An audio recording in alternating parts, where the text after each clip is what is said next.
All right, we're going to get started. Good morning, everyone. I'm Matt Gishard. I'm the chair of the Walnut Creek Chamber of Commerce and Visitors Bureau Civic Affairs Committee and Forum. So today we're going to talk about cybersecurity, and kind of a subset of that is how to protect your online security. We're very pleased to thank F&M Bank. Margot Stanford, a former chair of the chamber, has facilitated this, and with the help of F&M Bank, very pleased to have Robert Leon. He's the first vice president of information security officer with F&M Bank, and Jason Willis with the Federal Bureau of Investigation.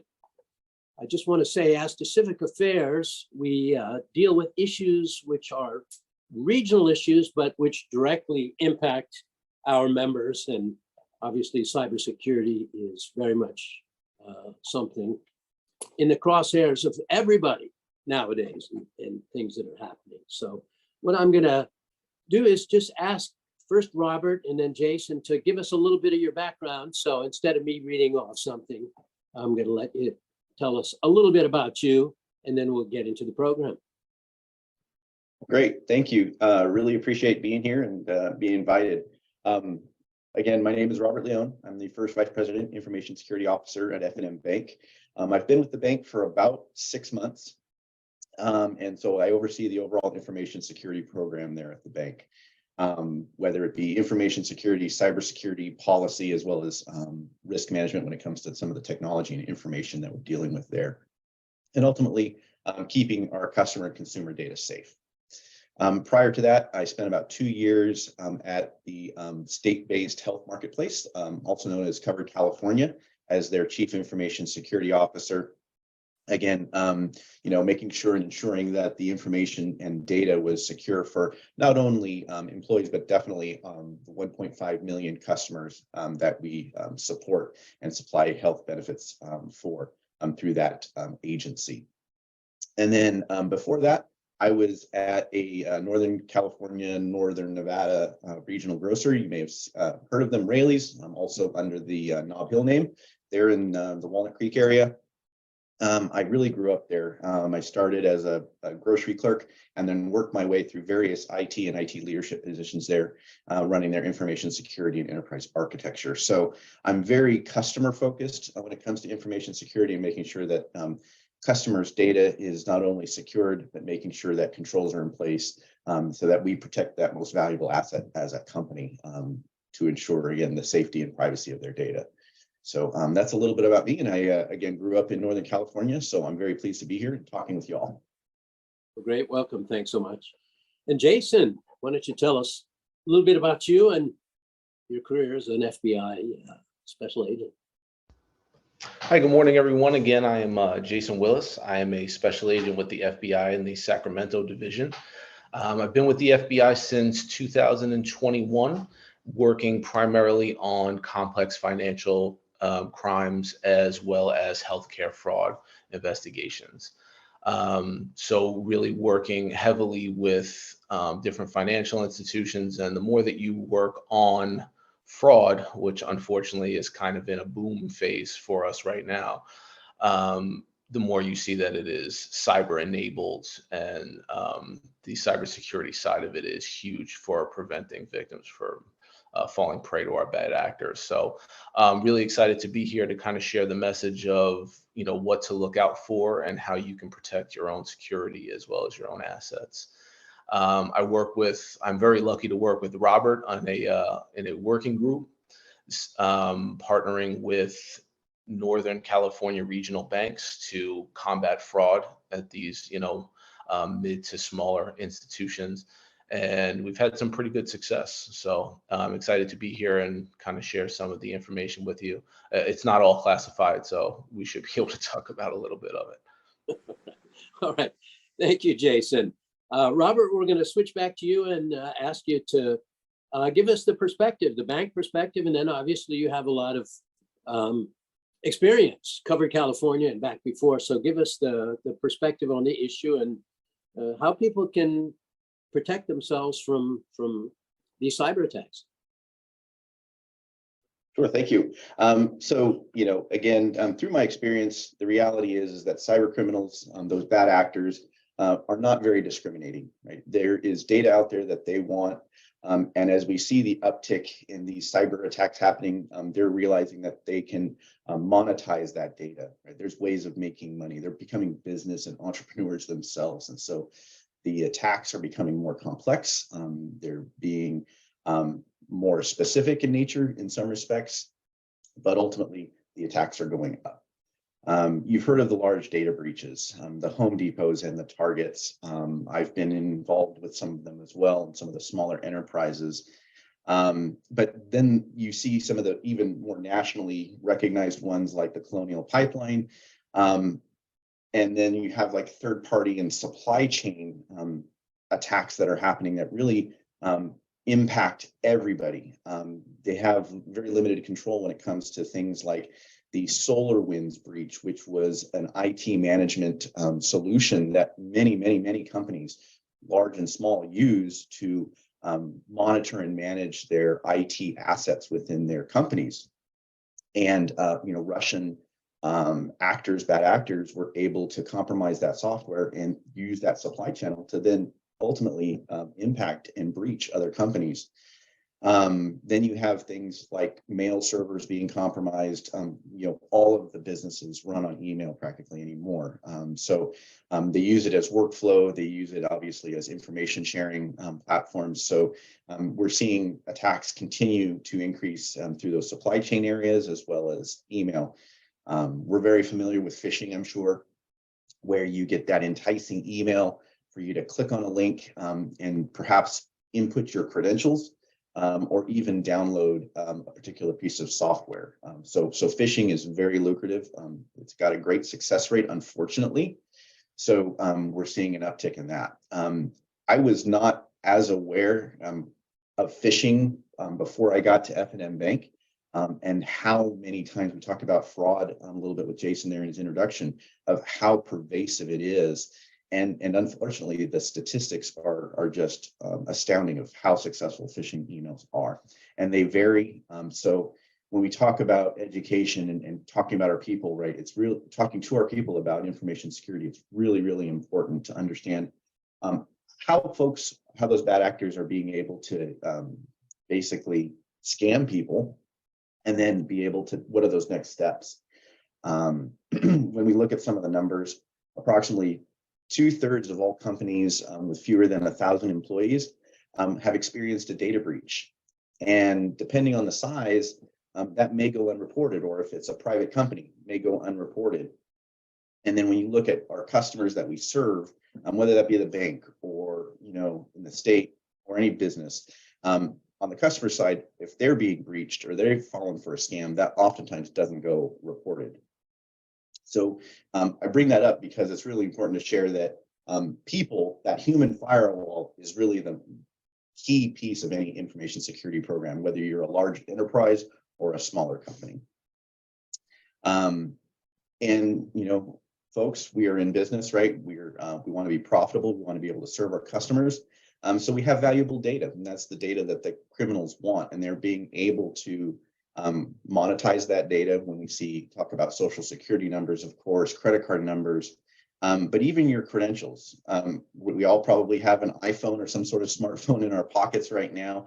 So your iTunes account can be very valuable.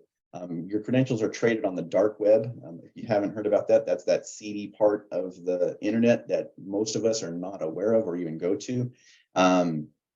But things are being exchanged all the time there on the dark web, including those credentials. And so pieces and parts of your identity are being traded almost like a stock market there on the dark web. So your iTunes account credentials may be worth $3 today, but may go up to $70 later on in the year. Big push to use cloud services. A lot of us don't have big teams to support IT technology in our workspace, so we're moving to cloud.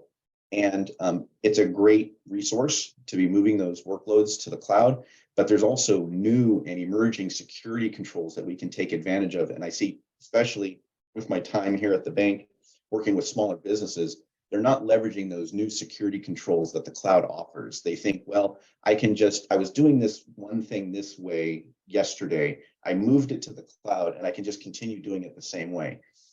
From a business process, that may be true, but there are controls in place to really protect that data, protect the information that you're now moving from, your workplace up to the cloud, and much bigger attack surface. So you have to make sure that you're controlling that with proper security controls.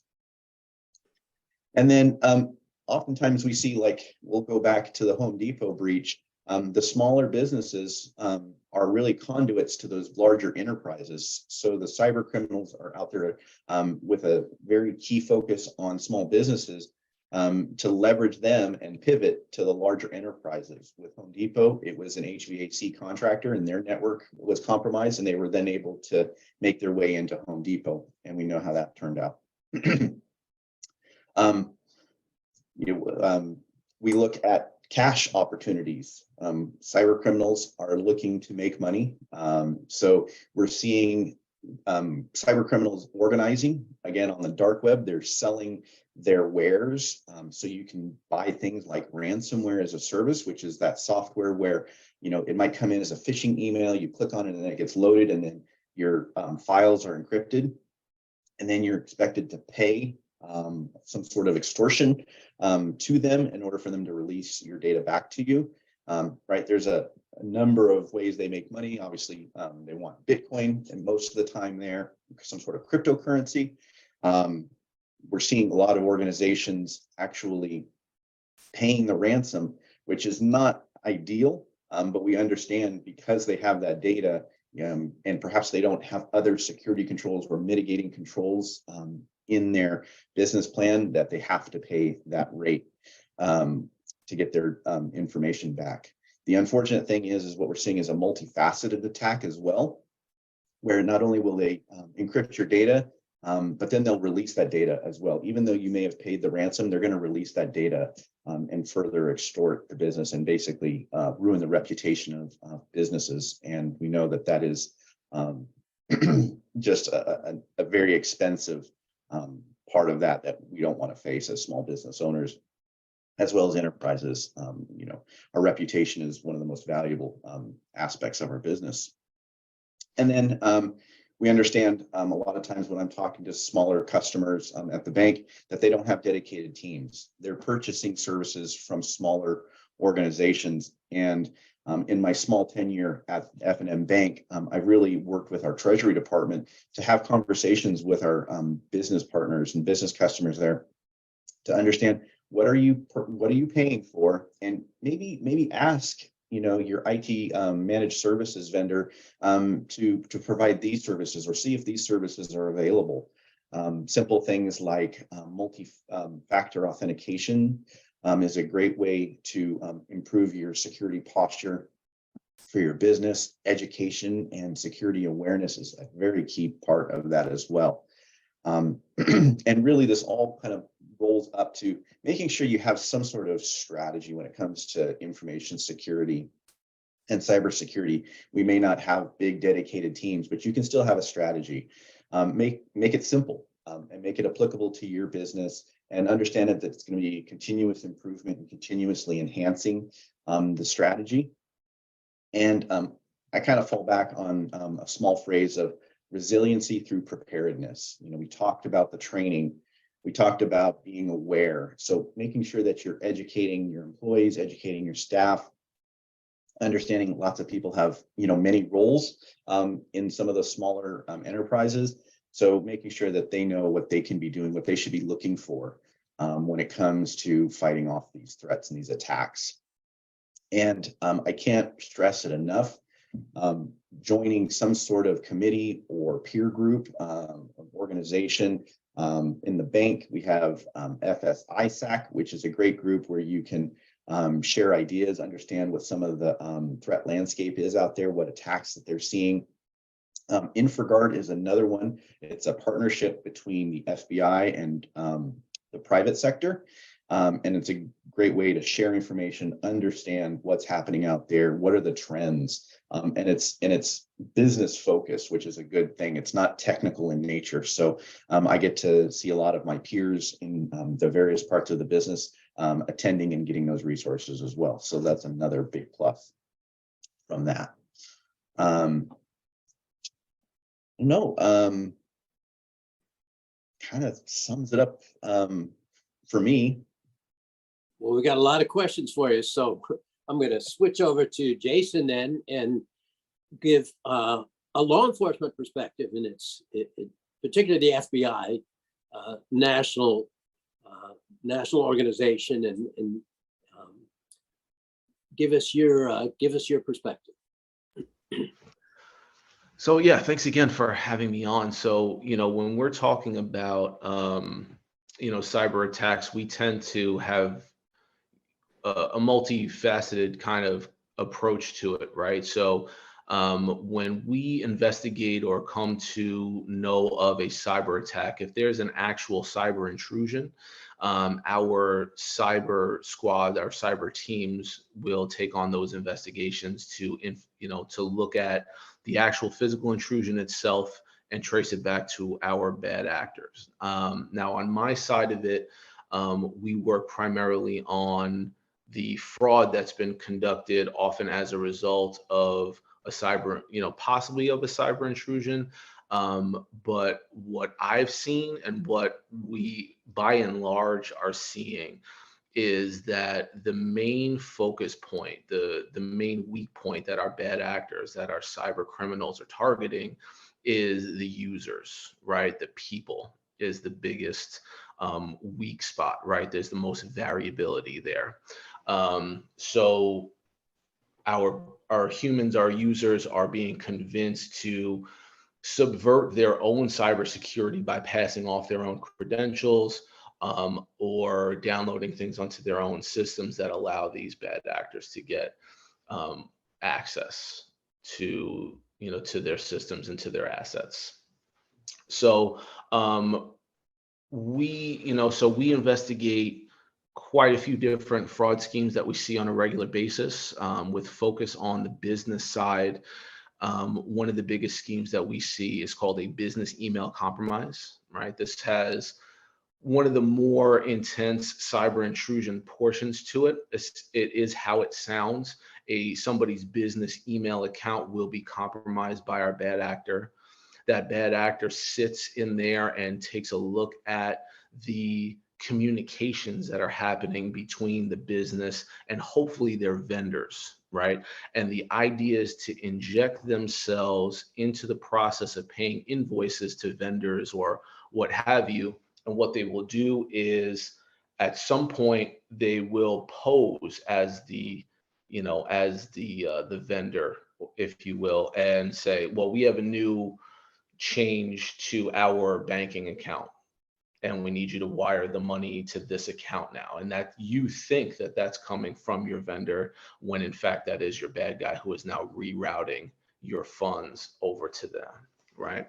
So one of the things that you can really look for as a business owner or train your people on is to take a look at the email rules. If there is a cyber intrusion and a business email compromise scheme happening at your business, you can go into those email rules and you'll see that some emails from particular recipients or particular senders will be rerouted somewhere else, right? And if that's not something that you have done, you know that you've got yourself a cyber breach of some kind. So primarily my squad, that's really where we see more of the true cyber intrusions and the true cyber attacks. But what we see are these attacks on the actual users, right? We have our scammers.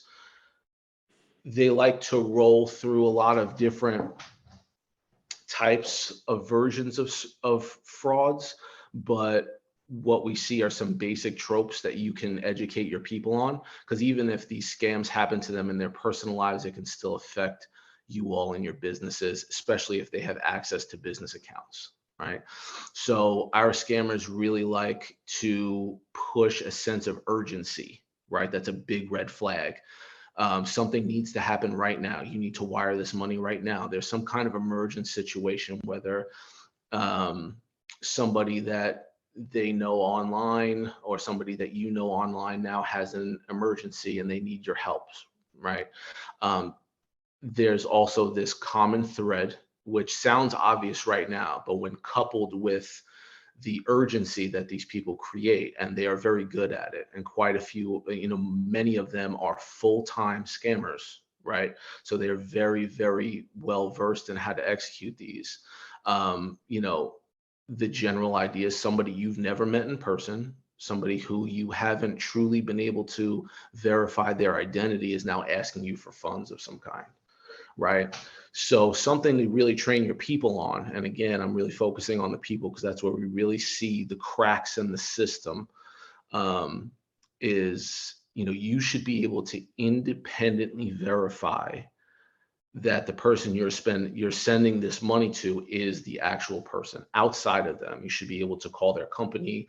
You should be able to call somebody. You should be able to really find them outside of information that they've given you, right? Fun example, before I was an FBI agent, somebody called me in an attempt to tell me that they were the IRS and that I was going to be arrested before back taxes, right? I can tell you now, as an actual government employee, you should be able to independently get off that phone, call that person's supposed government agency, and they should be able to verify that person's identity. And that's just kind of an example. It's not necessarily a cyber-related example, but it's a major security point that can prevent your people from being taken in these fraud schemes. Something else that we'll see that's got kind of more of a cyber connection is, like Robert said, is these phishing schemes, right? So really investing in robust training for your people on these phishing schemes and how to identify them, whether it's the spoofed or questionable email account that it comes from, the painfully obvious typos that they have with just one big giant link that's colorful and bright so that you click on the shiny link without really reading through it. Those training points are huge, and they will save you a lot of heartache if you can invest in those training profiles. So you could set up training where you're sending monthly phishing training emails to your people, just to make sure that they're aware of it on a regularly constant basis, because I can tell you that I'm an FBI agent now, and I get more calls now and more phishing emails and more phishing text messages now than I ever have before. So they clearly don't care about, they're not doing a whole lot of vetting as to who everybody is. They're just sending it out there. So it's highly prevalent, and really investing in the security of your people from our law enforcement perspective is one of the best ways you can make sure that you protect yourself and your business.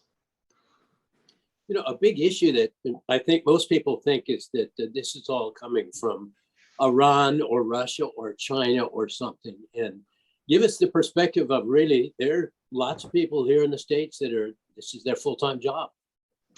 That's exactly right. The lion's share, honestly, of what I've run into as an FBI agent has been domestic, right? It has been just full-time scammers, especially in the age of COVID, right? The COVID-19 and the CARES Act provided a lot of government funds to where many people who didn't really have lucrative jobs can now make quite a bit of money just scamming the government or scamming other people. We're also seeing that non-traditional cyber criminals are getting involved in these cyber-enabled frauds, right? Your we have gangs that are getting involved in these white-collar fraud schemes. We have organized crime organizations that are getting involved in these schemes as well. So it's not all Russian cyber criminals, which is absolutely correct, is what many people think of when they think of it. The lion's share of what we see is domestic. I think our criminals in general have figured out that it's much less dangerous to make money off of a fraud scheme than to sell drugs or guns or the traditional bad guy things that we see on TV, right? So it is rampant. I can tell you that it is, it is rampant, and we all really do need to be vigilant. I mean, if I, as an FBI agent, am getting constant, calls and phishing, then it's out there in a big way. Yeah, interesting. So I'm going to jump way to the end of questions that some people ask.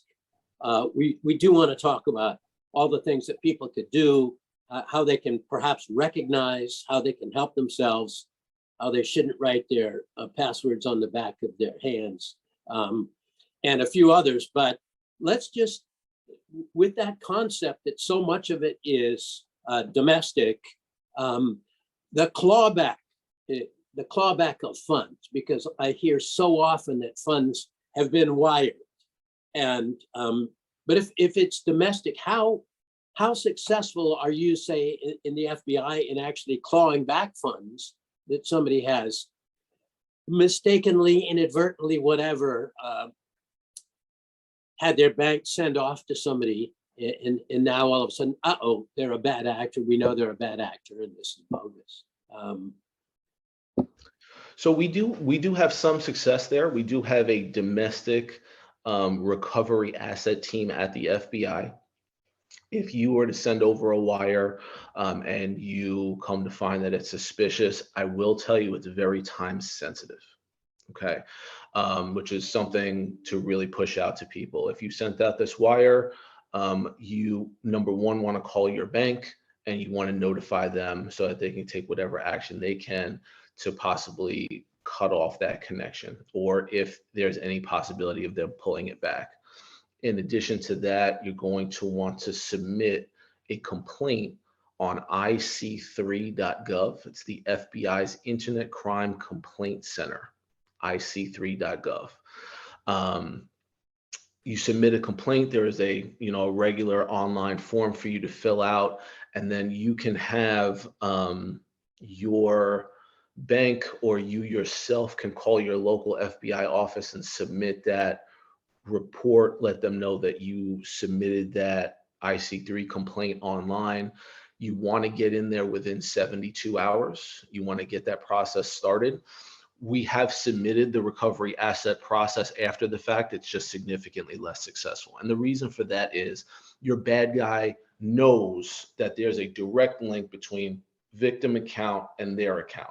They want to move that money out of that bad guy account as soon as possible, because if anybody's coming to look for it, they're going right to that first account, right? So that's why time is really a factor. Because of that, depending on the amount of time that has passed, we can get different portions of the funds back depending on how much is still available in that account, if that makes sense. So there is some possibility for that clawback. I will tell you that exists much more for the wires. If you're talking about a cryptocurrency investment situation, it's going to be much harder to claw back those funds, because crypto is so instantaneous that it can be moved to so many different places so quickly that it's much less likely that you'll be able to claw back those funds in a cryptocurrency situation. See, I think for the most part, kind of our audience, our members would be more in the realm of having some money wired out, giving the bank permission, like wire this out to you, rather than Bitcoin or something. But obviously, I'm jumping around a little bit, but what I do think is that we very much want to get into and really talk about what people can do to ensure that they're protected to the extent. However, let's just talk for a minute about what do people do if they appreciate they have been breached? They have experienced a cyber attack, and now what do? And I think that's where we hear from people oftentimes, oh, I got breached. Who do they contact other than ic3.gov, which is great, but the average person, okay, I've been breached, and we hear that all the time from people. Call up their bank. What do they do? I'll kind of start this off because it depends. Like we hate that answer, right? But unfortunately, it does depend. And I think the important part is it's not if, but when, right? So we all have to have that mindset that It may not be today, it may not be tomorrow, but there will be at some point where we'll face a security incident and the business has been breached. So that's an important part. And then making sure that you have an incident response plan, just something, a rule book that allows you to follow key steps, whatever they are, for appropriate for your business in the event of a security incident. And the incident response plan follows, kind of the basics, fundamental layout would be to have a prepare section. What are you doing? We talked about information security awareness, phishing, training, those types of things. That would be go in the prepare phase, making sure you're doing those types of things. And then having detect and analyze. So in the event something is interesting happening in your business, that you have a process to detect and analyze. From there, once you've identified that there's a problem, that you are containing or eradicating the problem, right? That might be taking your workstations or servers offline, making sure that part of that is including a communication plan. So that might be making sure that you have the right either regulators or law enforcement to speak to in the event of a security breach. That's well documented. And then finally, recover.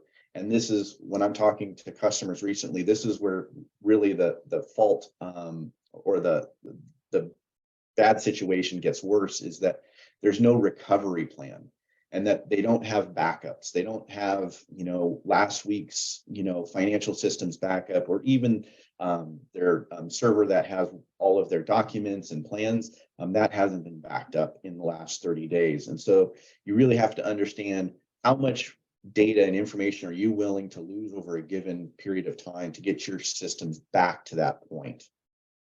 And that goes for cloud too. I talked about cloud and security controls.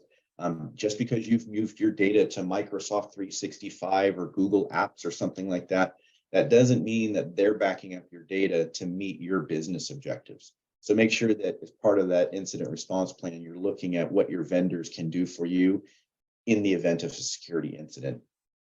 So, and then last but not least, having a post-mortem as part of that incident response plan, having a list of things that you're going to do after the fact, right? We found these areas that we had gaps, and so these are how we're going to address those gaps. And so I think that's just good information to have for any business, no matter how complex or how simple you are. Make sure you have that incident response plan. Yeah, interesting. We think of big businesses have very sophisticated systems for this and teams. Much smaller businesses perhaps don't. They have an off-site vendor that comes in once a month and kind of goes over things. But then we clearly have lots of businesses that they're mom and pops. That's it. There's nobody that comes in, and they work out of their homes. And so that's kind of what we need to do, is educate people, even if they're mom and pops. What can they do? A thing that comes up all the time is where people put their passwords. And, I know so many people have their passwords on their phones. So you think that somebody gets into your phone, you got passwords for everything. But what do people, what's the average person do, the average small business do to protect just at the fundamental level? Yeah. So again, no matter how simple or complex, have that incident response plan. But some of the key things that you can be doing on a day-to-day basis, I mentioned multi-factor authentication when it came to passwords. So when you think of that, multi-factor just means it's something you know and something that you have, and that really protects your credentials. For those that have been around for a while, you're probably familiar with the keychains with the rolling numbers on them. They've advanced. Now you can put those tokens on your smartphones. You can have, not ideal, but you can have them text you back a special code that's a one-time password.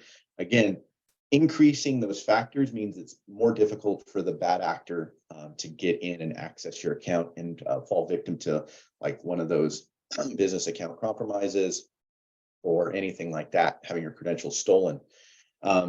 We've talked about passwords in general, but then certainly don't write them on the back of your keyboard or post-it note on your screen. Password managers, those big ones have fallen victim to breaches as well. LastPass had actually two recently. They're one of the bigger ones. That being said, if you followed their security controls and they've gone through and enhanced a number of those security controls, using a password manager is also beneficial to protecting passwords. So there's that. And the other thing we're stressing at the bank is not thinking about passwords so much, but passphrases. That could mean a combination of a number of hobbies that you like and mash that into one big string, and adding some special characters like the ampersand or the @ sign. Length is really the key, and adding those different characters makes it much more difficult for those threat actors to be able to crack those passwords in the event that they get that password. So that password 123 is not good. But we recommend about 15 characters is kind of the minimum of what we set our passwords to anymore. Gotcha. Jason, when we talk about these bad actors, can you just give us a little, don't want to get into too much your secret stuff, but how successful is the FBI in actually getting and prosecuting, identifying and prosecuting some of these bad actors? I mean, we definitely have some larger successes. What we tend to focus on are the more complex schemes, right? So the more complex it is, the longer those investigations take. So what you tend to see is these larger takedowns in the news where you're taking down multiple bad actors, or you've taken down a couple of perpetrators of a 10, 15, $20 million scheme of some kind. So we do have quite a bit of success. The FBI does, for lack of a better statement, we do white collar pretty well, and we do hit it in areas that other 3-letter organizations aren't focusing as heavily. So we've been able to take down some pretty large schemes. One of my partners at the office prosecuted a $30 million Ponzi scheme, something like that. So we get alerted to them. We are very fortunate to have quite a bit of resources to investigate them on higher levels and really dig into larger, complex organizations and complex schemes and kind of take the whole thing down rather than just kind of pluck one person out of a scheme. So we have pretty robust resources in the financial area for sure. And we partner with a lot of different agencies like IRS and things like that to further those investigations.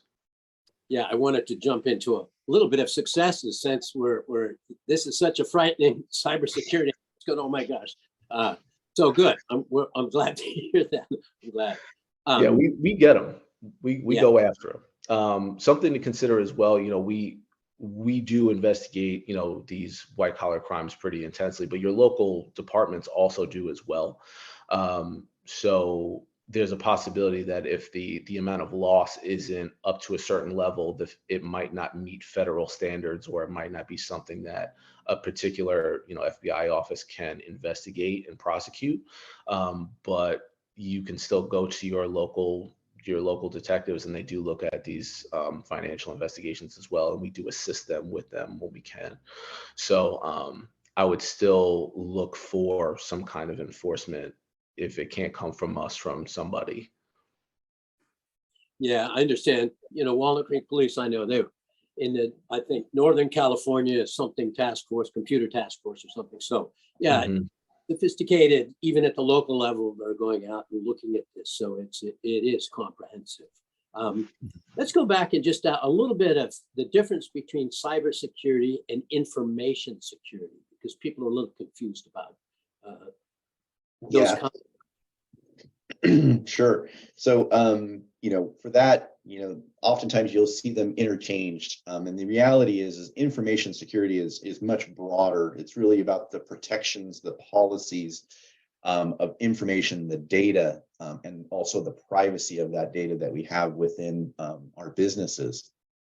Cyber is much more focused on the technology and the technical controls of how we protect the systems that house that data. So they're very much complementary, but information security is that umbrella that encompasses cybersecurity. So you talk about firewalls and password management, and those types of things are really the security controls, the cybersecurity controls that you can be implementing in your business.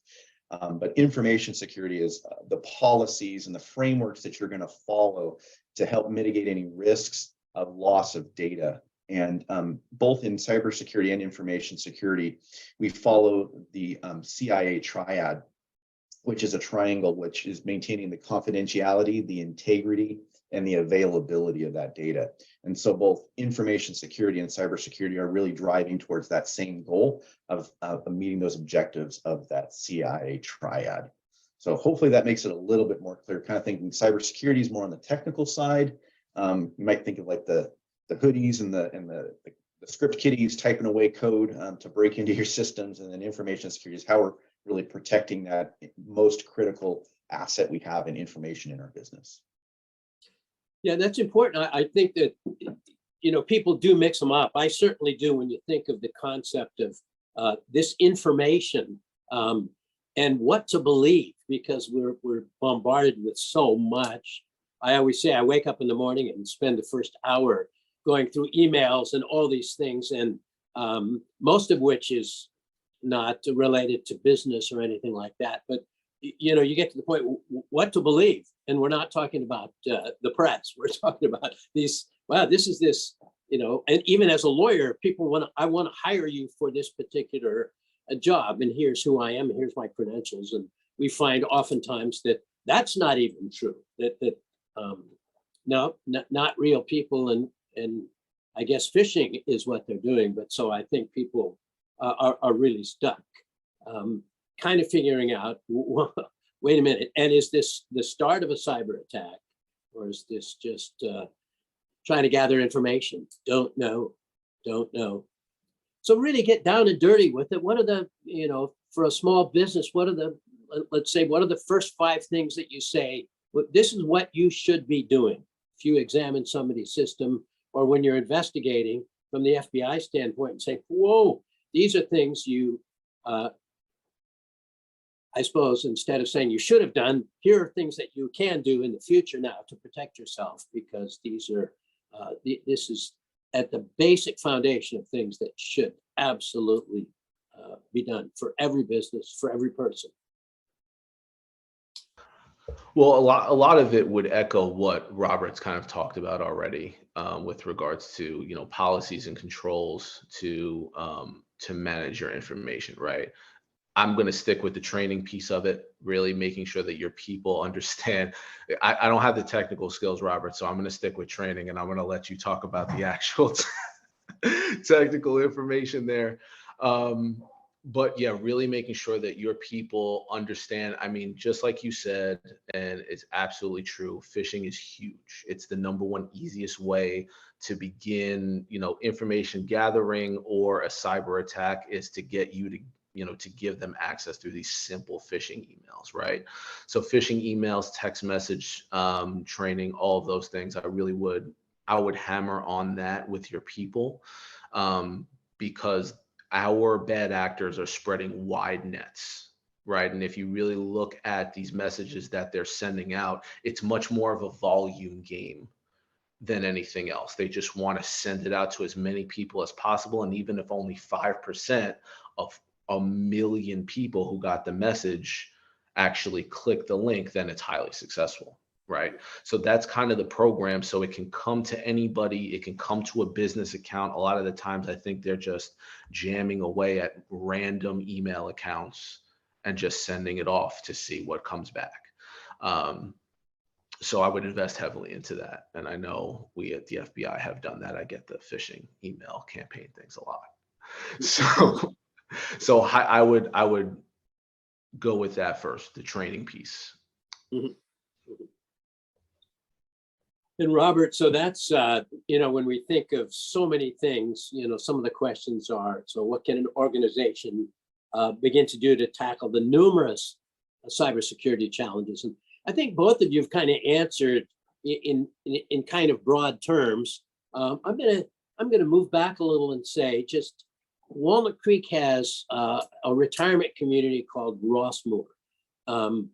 Oftentimes they get involved, people who live there belong to the chamber and involved, but they're individuals and they're elderly. And when I was a prosecutor, I have to say here in this county, we spent an awful lot of time. It was just theft and identity theft and all that. And now it's much more sophisticated.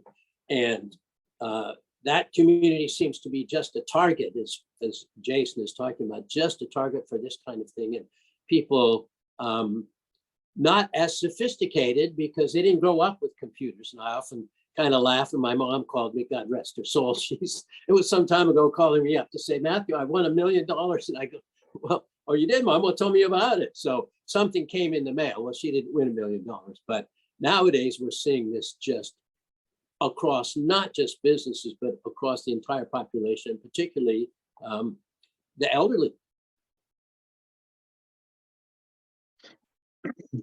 Certainly, it's really sad. It's really unfortunate that group gets hit so hard. Unfortunately, it does happen. And I think we talked about scamming and fraud, these fraudsters targeting these groups.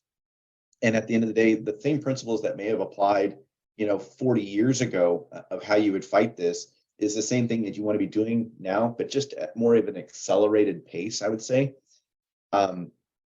We encourage folks, both employees as well as our customers, to avoid being scammed. Is to just, if it's too good to be true, it probably is. That $1 million mail that you used to get in the post is now coming via email. And you know what? You probably didn't win anything. It's never a bag of money, as we often say. And so understanding that there's no free lunches, it's too good to be true.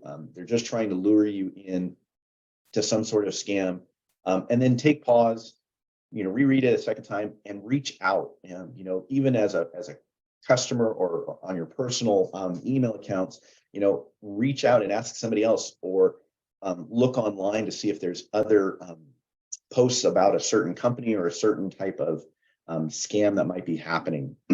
So with that community, that may be reaching out to either staff at a particular community, or family. As we talked about, moms, they're never fearful of reaching out and asking for help. But again, using those resources that are available, to not take any action yet, do some research, but most importantly, understand that if it's too good to be true, it probably is, and take pause to fight against these frauds. Jason had mentioned there's some key aspects of them, typically like bad grammar, bad formatting, and what we see oftentimes is the credentials. They're looking for credentials because for this population, they haven't grown up with technology so much. Perhaps somebody set something up for them, and those credentials might get them to Social Security, their banking information, and everything like that. So especially if it's something asking for your credentials, you really should be pausing and not following any links in those emails that you may receive, going directly to, whether it be the banking site or maybe SSA for Social Security, those types of things. Never put your credentials into a link that you followed from an email. And quite frankly, just don't click on any links that come in the email. Go to this particular site that, is requesting or soliciting you. If you think it's legitimate, do some research, but never follow a link or an attachment that comes in an email. Let's talk about, and some people have asked this about, so facial recognition, it's kind of a political issue when it comes to some police agencies. And, we have security cameras in a lot of cities that somebody drives in and up, they can immediately say that it's a stolen vehicle or whatever. And so you can appreciate the political aspects of sometimes there's facial recognition. Some people are doing facial recognition and finding out that, let's assume somebody gets drunk, they pick up somebody next to them picks up their phone in a bar and, clicks their face and opens up their phone. So there are all kinds of ways that we've heard people getting through and into somebody else's phones or computers. So I guess we go back a little bit to what we were talking about. What what really, as to everybody, should be done with respect to securing all devices, their phones, their iPads, their laptops, and all within the firm and without. So, and I'll just preface all of that with saying that we had that where a employee did click on from a cell phone into a supposed vendor, and the next thing you know, the entire system was compromised. Yeah, facial recognition is certainly getting a lot of attention. It's being used for good, it's being used for bad, and that's unfortunate.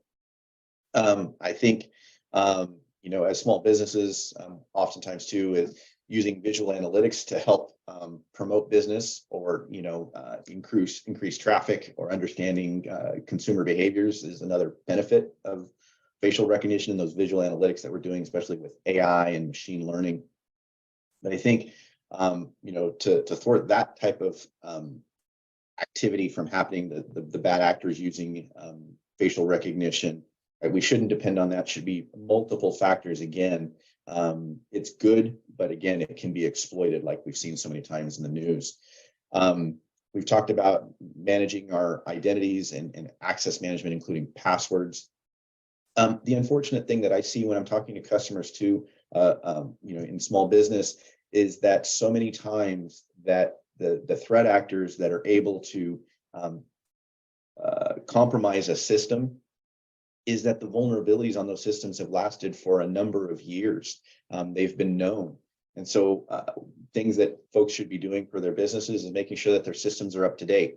You know, make sure that laptops are getting updates automatically from the respective vendor.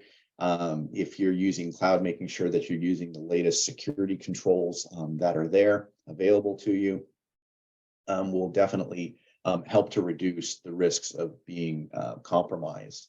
Trying to think, and making sure that, you know, we've talked about it enough, education, it's always a very changing landscape, evolving. And so making sure that, you know, work with your groups, work with peer groups, understand what other folks are seeing out there, and making sure that everybody's apprised as best as they can and evolve that awareness again. Gotcha. You know, we're getting close. I'll tell you, I told you that, okay, I've only got about 150 more questions for you, and we've got 5 minutes to go. One of the questions that comes up all the time is how can companies ensure that their third-party vendors and contractors are maintaining adequate security? Because lots of times that is the vehicle for getting into a system, is the third-party, totally legitimate people, but their security is not adequate. In my organizations that I've worked for, we're still looking for that silver bullet. Maintaining a good relationship with those third parties is what I found to be the best, because you don't have clear visibility into those third parties. So taking a look at their cybersecurity and information security policies and plans, looking at their programs, if they have any sort of attestation from another, you know, assessor that they can provide that shows that they've gone through some sort of rigor to evaluate their security controls and practices from a business perspective, is very helpful. I try to do that on a quarterly basis with third parties, just having a various conversation to understand kind of where they're at. If there were any gaps identified, what are they doing to mitigate those? Understand that they may have a corrective action plan that they have to abide by, and making sure that you're involved to understand what gaps are there and what they're trying to work on to reduce those gaps. But there's no magic wand. It's really education again from a third party perspective, and partnership and relationship. Gotcha.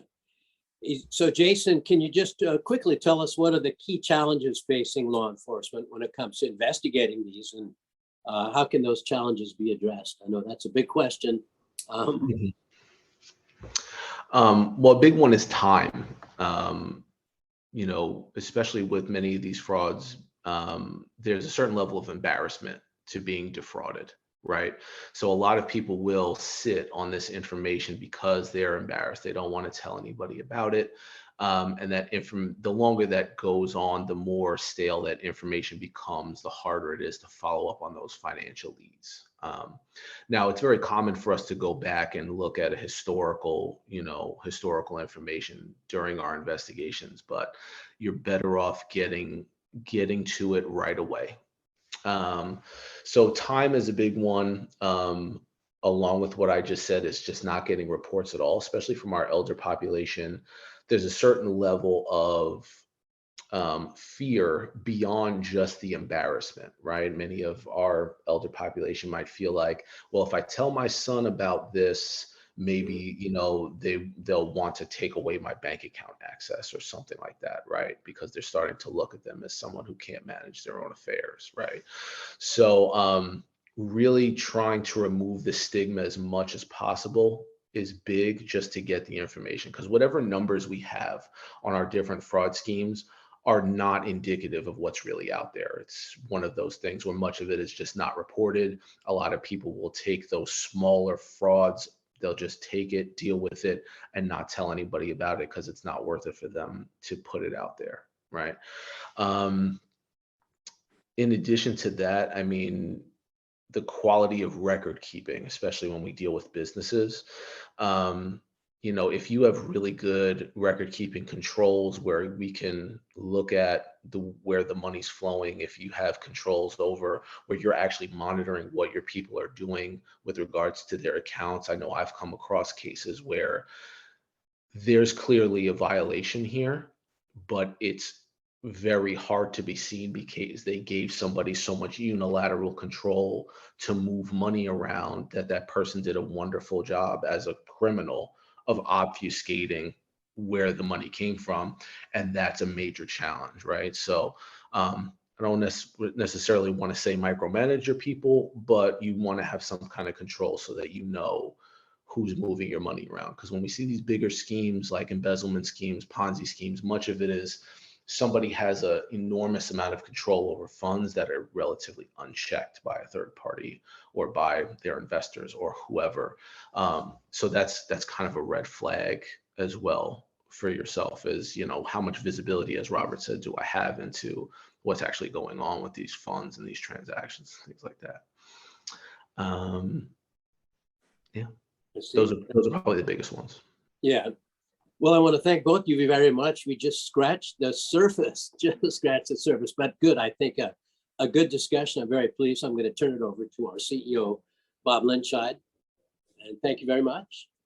Yeah, thank you both, Robert and Jason, for a robust discussion, and Matt for moderating today's session. I want to remind our audience that we did record this session, and we'll make it available on the chamber website by tomorrow, so that if you want members of your team to be able to review the information, it'll be at hand.